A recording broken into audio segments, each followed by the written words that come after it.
Past indefinite tense यानी गुजरे हुए वक्त में कोई काम हुआ है, इसे बताया जा रहा है। और ये पास्ट का इंडेफिनिट टेंस है, यानी काम का भी नहीं मालूम कितना हुआ था। इस टेंस का इस्तेमाल बहुत ज़्यादा होता है क्योंकि हमारी आदत होती है कि हम गुजरे हुए वक्त की बातें ज़्यादा करते हैं।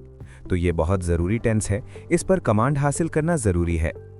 और वर्ब की सेकेंड फॉर्म भी बस पास्ट इंडेफिनिट के पॉजिटिव के लिए ही बनाई गई है।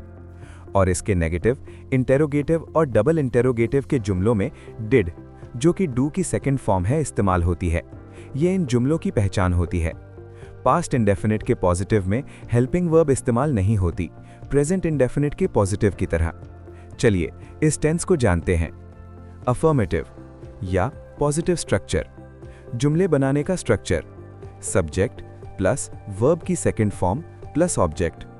उर्दू की पहचान, जुमलों के आखिर में आता है ता था, ती थी, ते थे, आ, ई, ए, ओ। मिसाल जुमले, वो स्कूल गया, ही वेंट टू स्कूल। हमने खाना बनाया, वी कुक्ड फूड। तुमने खत लिखा, यू रोट अ लेटर। वो कल मार्केट गया, he went to the market yesterday. Past indefinite के स्ट्रक्चर के मुताबिक इनकी उर्दू की पहचान को समझते हुए आप कम से कम 5 जुमले बनाएं और प्रैक्टिस करते रहना है।